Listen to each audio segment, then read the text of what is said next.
কিরে কি ঝামেলা হইছে? কি হয় নাই বলেন? আরে কি হইছে সেটা তো বলবেন কেউ। এভান্টি কি হইছে? ভাইয়া বরের নামে একটা মিস্টেক হয়েছে, পি এর জায়গায় ডি হয়ে গেছে।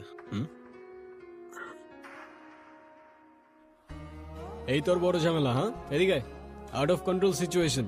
এতটুকু প্রবলেম সলভ করতে পারোস না, আবার তুই ইভেন্ট ম্যানেজার হবি। আমি তোরে কতবার বলছিলাম আমার পার্সোনাল প্রবলেম আছে, আমি এই ইভেন্টে আসতে পারবো না।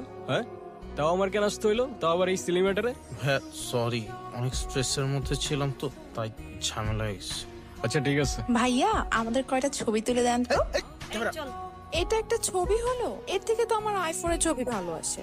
ভালো আসে নাই। বান্টি ক্যামেরাটা দে, পিছিয়ে যান একটু, স্মাইল। ওয়াও ভাইয়া আপনি তো অনেক সুন্দর ছবি তোলেন। আপনার ফোনে যদি এই ক্যামেরা থেকে বেটার ফটোস ক্যাপচার করা যেত তাহলে এই ইভেন্টে এই ক্যামেরা না আপনার ফোন ইউজ করা হইতো। I hope you get it. Okay ছবিগুলো দিয়ে দিস, আমি যাচ্ছি। না মানে আমি বুঝলাম না, তোমার কি কোনো সেলফ রেসপেক্ট নেই? তুমি আমার ভাইয়ের গায়ে হলুদ এসে ইভেন্ট ম্যানেজমেন্টের কাজ করতেছো, আবার আমার রিলেটিভসদের ছবি তুলে দিতেছো, আর এদিকে বাবাকে বলে রাখছি তার সাথে তোমাকে দেখা করাই দিই। এখন সেই যদি এই অবস্থায় তোমাকে দেখে কি হবে একবার ভাবছো? কি হবে? আবার জিজ্ঞাসা করতেছো কি হবে? Are you serious? এখন আমার দোষটা কোথায় আমাকে বলবা? হ্যাঁ এখানে একটা সিলি ঝামেলা হয়েছিল, হুইচ আই ডিডন্ট নো। আমার কিছু করার ছিল না, বান্টি আমাকে বারবার কল দিয়ে জ্বালায় মারতেছিল। ইভেন আমি ওকে বলেও রাখছিলাম যেন আমাকে কল না করে, আমার যেন এখানে আসতে না হয়। বাট টিমটা তো আমার, কোনো প্রবলেম হইলে আমাকেই তো দেখতে হবে, রাইট? রায়ন অনেক হয়েছে তুমি আর তোমার এই ফালতু টিম। মানুষের বয়ফ্রেন্ড ডাক্তার হয়, ইঞ্জিনিয়ার হয়, আর তুমি হইছো একটা ইভেন্ট ম্যানেজার। আজ যাইরা বাবা যদি জানতে পারে তুমি একটা ইভেন্ট ম্যানেজমেন্টে কাজ করো, কোনোদিন তোমার সাথে আমাকে বিয়ে দিবে না।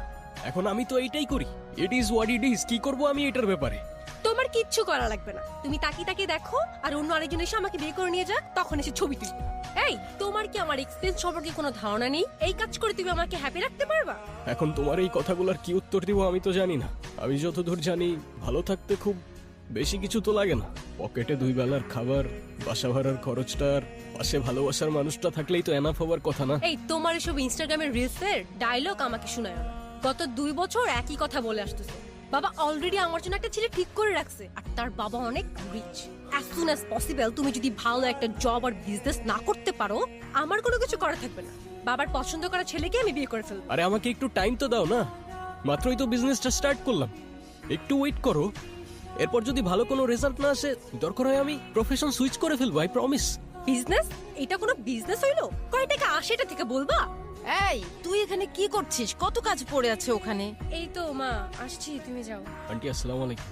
ওয়ালাইকুম সালাম। মায়ের সাথে যোগাযোগ করছস? না। কাউকে পাঠিয়ে মায়াকে একটু আনার ব্যবস্থা কর না মা, প্লিজ। ওকে দেখতেছি আমি কি করা যায়। আচ্ছা আচ্ছা শুনো, তোমাকে না বলছিলাম এর আগের বার আমার একটা বোন আছে? হ্যাঁ ওই তোমাদের ফ্যামিলি থেকে আলাদা থাকে যে। হ্যাঁ, ওকে কালকে হোস্টেল থেকে নিয়ে এখানে নিয়ে আসবা। এমনিতেও বাসার কেউ ওকে পছন্দ করে না, আমিও করি না, কিন্তু মায়ের ফেভারিট চাইল্ড তো, তাই ওকে বিয়েতে আনতেই হবে। কালকে তো আমার কিছু কাজ ছিল, আর তাছাড়াও তোমার ফ্যামিলির কেউই তো তোমার বোনকে নিয়ে আসলে ভালো হইতো, রাইট? ফ্যামিলির কেউ যাবে না তো? ফ্যামিলির কেউই ওরা দেখতে পারে না। দেখতে পারে না মানে? ঠিক বুঝতে পারলে না তো? ওর ব্যাপারে যত কম বুঝবা ততই তোমার জন্য ভালো। এমনিতেও ও আমাদের ফ্যামিলির জন্য না থাকার মতোই। ছোটবেলায় বাবা ওকে বাসা থেকে বের করে দিছে, তারপর থেকে বড় কোনো অকেশন ছাড়া ওর সাথে দেখা হয় না। আমি মায়ের হোস্টেলের অ্যাড্রেস তোমাকে হোয়াটসঅ্যাপ করতেছি। আর শুনো, ওরে কি দিয়ে আনতে যাবা? কেন? বাইক? খবরদার এই বাইক নিয়ে যদি আনতে গেছো, ফার্স্ট ইমপ্রেশন বলো একটা কথা আছে। কতবার বলছি একটা গাড়ি কিনো, একটা গাড়ি কিনো। এখন আমি গাড়ি কেনার জন্য এত টাকা কোথায় পাবো? বাইকটাই তো বন্ধুর থেকে ধার নিয়ে চলতেছি। এত কিচ্ছু আমি জানি না, তুমি ওকে গাড়ি দিয়ে আনতে যাবা ব্যাস। আচ্ছা ঠিক আছে, আমি একটা উবার নিয়ে চলে যাব। উবার? তুমি নিজে ড্রাইভ করে যাবা?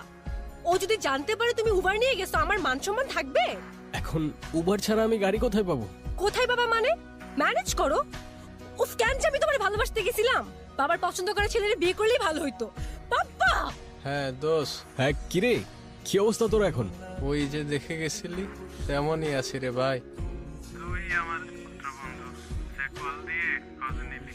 বাকিরা শুধু দরকার হইলে শুভকে ফোন দেয়। দুনিয়াটাই এমন দোস্ত, সবাই স্বার্থপর। আচ্ছা বাই দ্য ওয়ে, তোর বাইকটা নাকি সেল করে দিছস? হ্যাঁ, বাবাই জোর করে সেল করে দিছে। বাবা বলেছে এখন থেকে তার গাড়ি ইউজ করি। আচ্ছা তোর পাপার আই মিন আঙ্কেলের গাড়ির থেকে মনে পড়লো, গাড়িটা আমার একটু লাগতো বুঝলি, খুব আর্জেন্ট। ও আচ্ছা, এই কাহিনী। গাড়ি লাগবে দেখে এখন আমাকে ফোন দিছস? এখন গাড়ি দেওয়া যাবে না, বাবা রাগ করবে। ও আচ্ছা, আমি স্বার্থপরের মতো কাজ করছি না? আর তুই যে 25,000 টাকা নিয়ে 2 দিন পর দিবি বলে 2 মাস চলে গেছে, যে গার্লফ্রেন্ডের পেছনে টাকাটা ভাঙছস সেই গার্লফ্রেন্ডটাও চলে গেছে। হ্যাঁ, আমি কিছু বলছি? বড় বড় কথা বলতে আসছে। আচ্ছা সরি দোষ, কিছু মনে করিস না। নিস তুই, বাবা তো গ্রামের বাড়ি গেছে, তুই কালকে না হলে পরশু দিন ফেরত দিয়ে দিস। তাইলে কোনো প্রবলেম হবে না দোস্ত। ডান।